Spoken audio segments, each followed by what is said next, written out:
श्री कृष्ण, आप तो जो मैंने बाहर देखा था वो सत्य है। आप इस विवाह से प्रसन्न नहीं हैं द्रौपदी, क्यों? ऐसे कैसे कह दिया आपने? ऐसा कुछ भी नहीं। आप होंगे दिव्य दृष्टि के स्वामी, द्वारकाधीश, किंतु मैं भी पांचाली हूं। यदि मेरे पिता ने मेरे लिए कुछ निर्णय लिए हैं, उस पे मैं प्रसन्न नहीं हूं। आपकी आंखों को देख के मुझे ऐसा क्यों लग रहा है कि आपके मन में कुछ और बात है और आप कह कुछ और रही हैं। अच्छा, तो आप आंखों की भाषा भी पढ़ लेते हैं? जी हाँ, आंखों से मन के भाव पढ़ लेता हूं, मुख से भविष्य भी पढ़ लेता हूं, और इसलिए कह रहा हूं आने वाले समय में कुछ ऐसा होगा जो अनेक युगों में एक बार होता है, और उसमें जितना महत्वपूर्ण योगदान द्रौपदी का है, उतना ही बड़ा योगदान तुम्हारा भी है श्रीखंडी।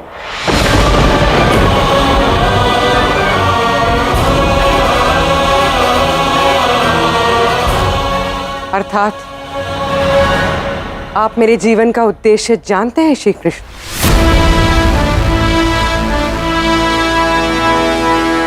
तो बताइए, मैं अपने उद्देश्य में सफल होंगी या नहीं? जो बात समय बताएगा वो मैं कभी नहीं बताता। तो मैं उचित समय की प्रतीक्षा करूंगी। अब आज्ञा दें। प्रणाम।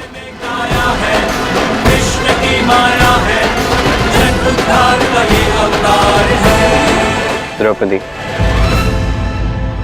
कहो, आप ये विवाह नहीं करना चाहती, है ना? सत्य को असत्य कह के मैं कोई अनुचित कार्य नहीं करना चाहती, किंतु बाकी सबके हित के लिए आप अपना अनुमान अपने तक ही रखें तो अच्छा होगा। क्यों? यदि आप ये विवाह नहीं करना चाहती हैं, यदि आपको कलिंगराज नहीं भाते, यदि आप इससे प्रसन्न नहीं है, तो आपको इसके विषय में अपने पिता से बात करनी होगी। अपना वर चुनना हर एक कन्या का अधिकार है, और ये अधिकार धर्म ने दिया है द्रौपदी। नहीं, मैं अपने पिता का हृदय कदापि नहीं तोड़ सकती। उन्होंने आज तक मेरे लिए जो भी निर्णय लिए उचित ही लिए हैं, और वैसे भी पहले से ही मेरे विवाह को लेकर वो बहुत चिंतित है, और अब तो मेरे विवाह में कोई भी राजा सम्मिलित नहीं हो रहे हैं। व्यक्ति निमंत्रण की मनुहार से नहीं आता, मन की पुकार से आता। जब तुम्हारा ही मन नहीं है यह विवाह करने का, तो किसी और का मन इस विवाह में आने का क्यों होगा?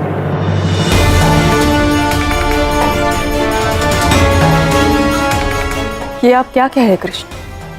मेरा विवाह करने का मन नहीं है, ये बात उनको कैसे ज्ञात होगी?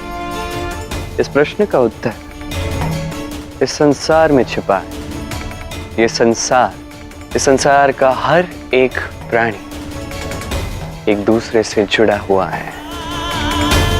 ये भव चक्र ही नहीं, ये भाव चक्र है द्रौपदी। हम किसी दूसरी व्यक्ति के भावनाओं को समझ सकते हैं, उसे अनुभव कर सकते हैं। इसलिए तो इस विवाह में कोई नहीं आया।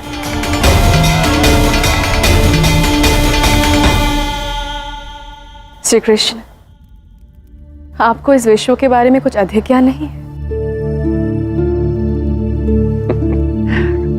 हाँ, थोड़ा अधिक तो है। अब इन बातों का क्या लाभ? क्योंकि इस संसार में ऐसा कोई भी व्यक्ति नहीं है जो मेरे पिता से ये बात कह सके, उन्हें समझा सके, उनका निर्णय बदल सके।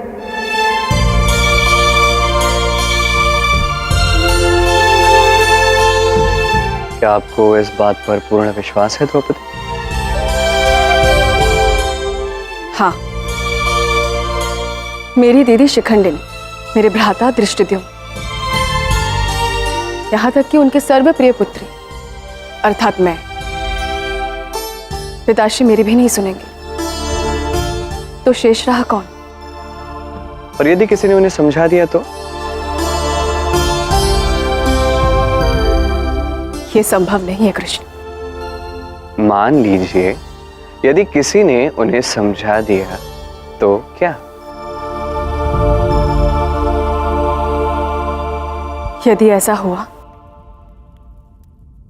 जो मेरे पिताश्री को मेरे मन की बात समझा सके, उन्हें कह सके, उनका निर्णय बदल सके, तो मैं घोषणा करती हूं, वो मेरे इस जीवन का सबसे प्रिय सखा होगा। सखा होगा।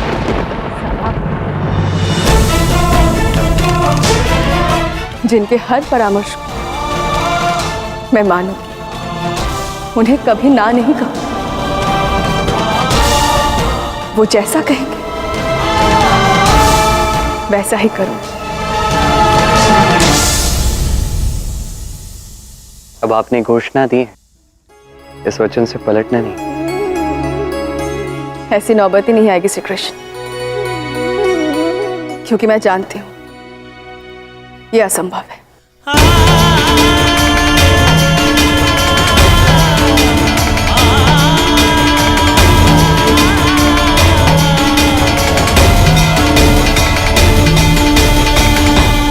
भिक्षां देहि भिक्षां देहि भिक्षां देहि।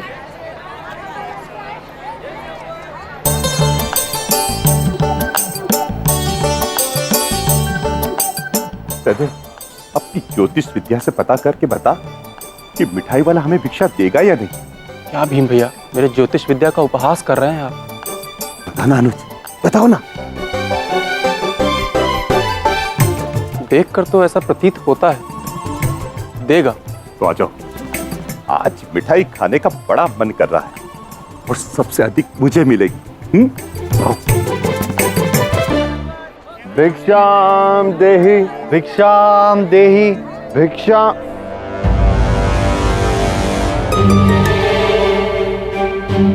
अर्जुन,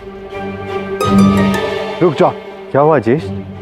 ये राजपथ है, यहाँ से बड़े ज्ञानी गुजरते हैं, हम पहचाने जा सकते हैं। ये राजपथ सीधा महल को जाएगा।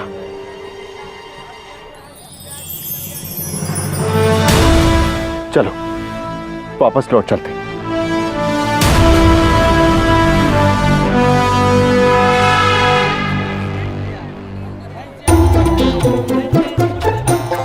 आप ब्राह्मण भिक्षुक आए, मैं धन्य हुआ। भिक्षा ग्रहण कीजिए।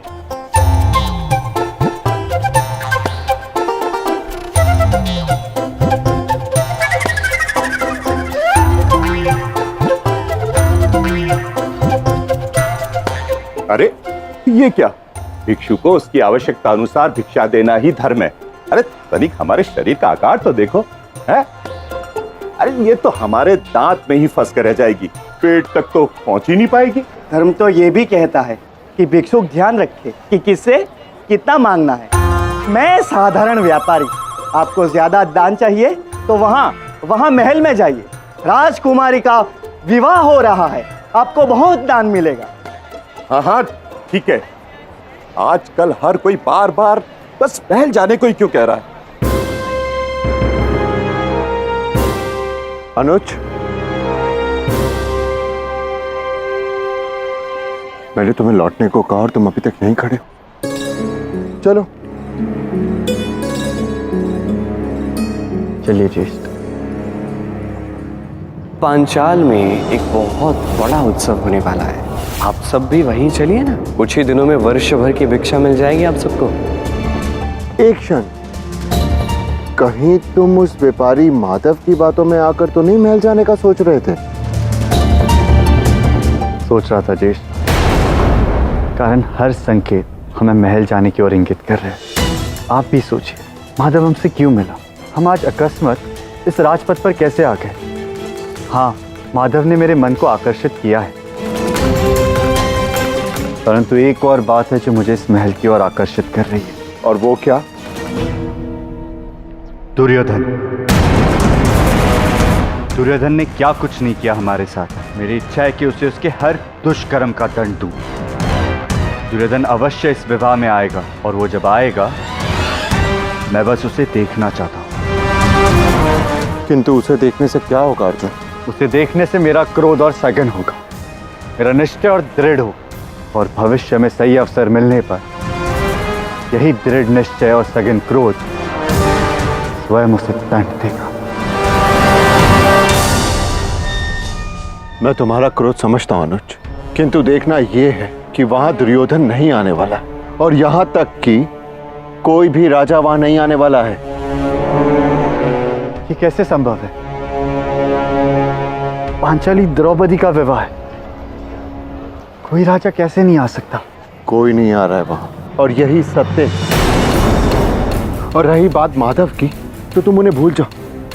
अर्जुन, हम किसी अपरिचित व्यक्ति की बातों पर विश्वास कैसे कर सकते हैं? मेरी तरफ देखो और कहो कि तुम महल नहीं जाओगे।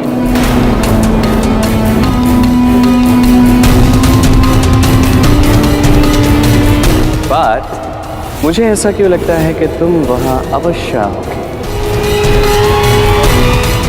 अर्जुन, ठीक है ज्येष्ठ, मैं आपकी अनुमति के बिना महल नहीं जाऊंगा। चलो लौट चलते हैं।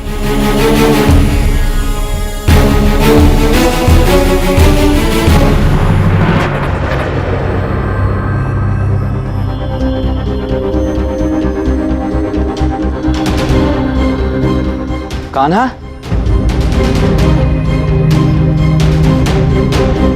क्या हुआ? इतने गंभीर होकर कहां जा रहे हो तुम? महाराज द्रुपद से मिलने। एक ऐसा कार्य करने जा रहा हूं जो इस समय अत्यंत आवश्यक है। महाराज द्रुपद कदाचित पहले ही कलिंग राज को वाग्दान कर चुके हैं, तो अब तुम उन्हें उनके धर्म से कैसे मोड़ो? वो तुम्हारी बात कदापि नहीं सुनेंगे कान्हा। मेरी ना सही, स्वयं की तो सुननी होगी। किसी भी राज्य का कोई राजा नहीं आएगा तो प्रजा को क्या उत्तर देंगे पिताश्री? वही बताएंगे जो सत्य है। कलिंग और पांचाल दोनों मिलकर एक राज्य होने जा रहे हैं, दोनों मिलकर महाराज्य बनेंगे। इसीलिए कुछ भयभीत हैं तो कुछ ईर्ष्या द्वेष की भावना रखते हैं। ये सत्य नहीं है। मार्ग है ये धर्म का, कृष्ण के सुकर्म का, हार जीत पुण्य का, मोह त्याग भय विलाप, सर्वनाश हो अधर्म का। विवाह में कोई नहीं आ रहा, इस बात से आप चिंतित हैं, दुखी हैं, और कोई इसलिए नहीं आ रहा क्योंकि आपसे ईर्ष्या करता है। ये सत्य नहीं है, ये वो झूठे लेप हैं जो आप अपने मन पे लगा रहे हैं। ये आप क्या कह रहे हैं श्री कृष्ण? केवल सत्य। ऋष्टद्युम्न, आपत्ति ना हो तो मैं कुछ क्षण एकांत में बात करना चाहता हूं।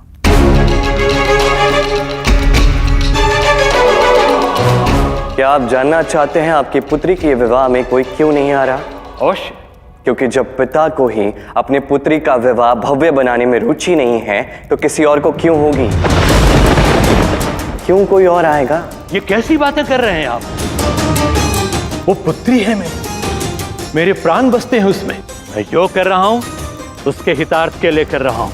आपको लगता है आप उसका हित साधने में सक्षम है जिसे आपने स्वयं अपने हित के लिए पाया है?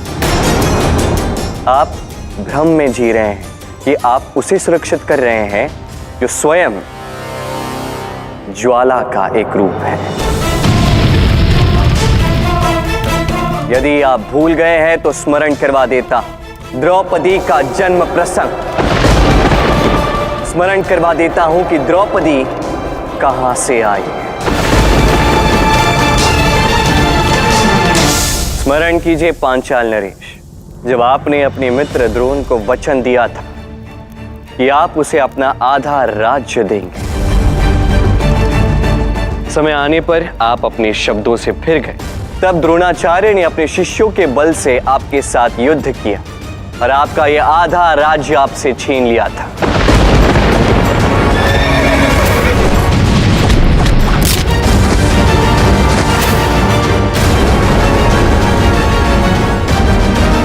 प्रतिशोध की अग्नि में चल रहे थे आप, और तब द्रोणाचार्य का अंत करने के लिए आपने अग्निदेव से सहायता चाही। उन्हें प्रसन्न करने के लिए आपने एक महायज्ञ का आयोजन किया था।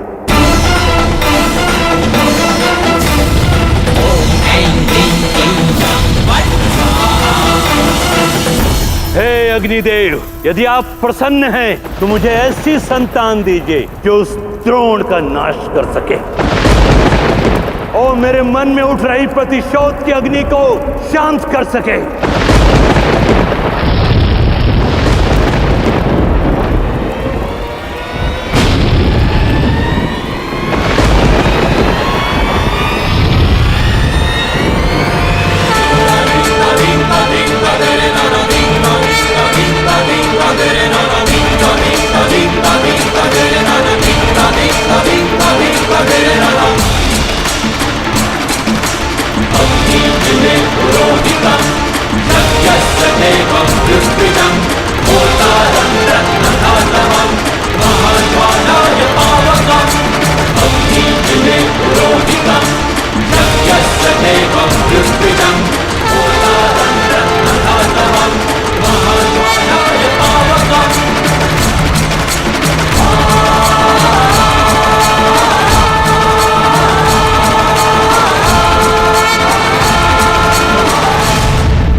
प्रणाम पिताश्री।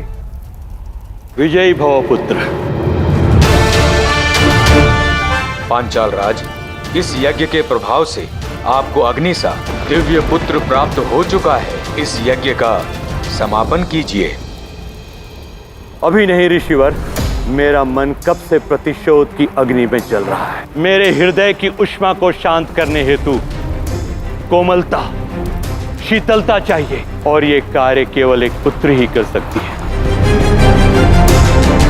मुझे एक पुत्री भी चाहिए ऋषिवर, जो उस अर्जुन को जीत सके जिसने द्रोण की गुरु दक्षिणा में मुझे जीता था।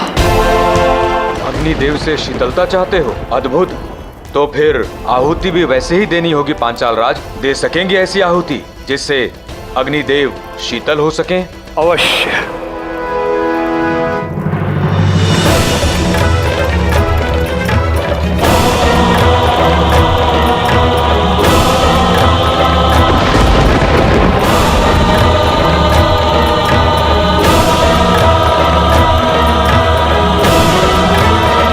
ये आंसू नहीं, मेरा पिघलता हुआ हृदय है अग्निदेव। आहुति स्वीकार कीजिए।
प्रणाम पिताश्री।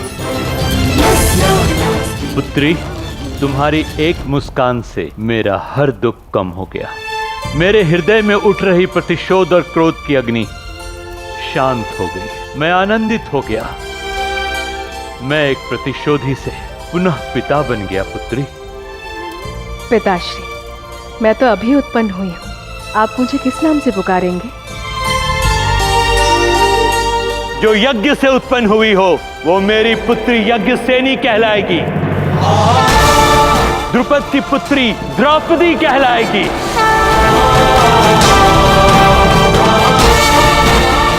पांचाल की पुत्री पांचाली कहलाएगी।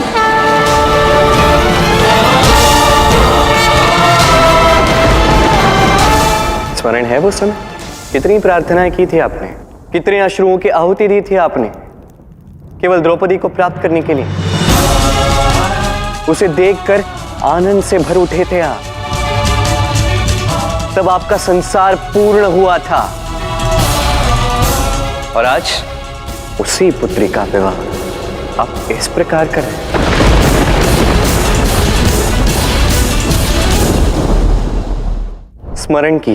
स्मरण कीजिए वो भविष्यवाणी जो द्रौपदी के जन्म रात्रि पर हुई थी।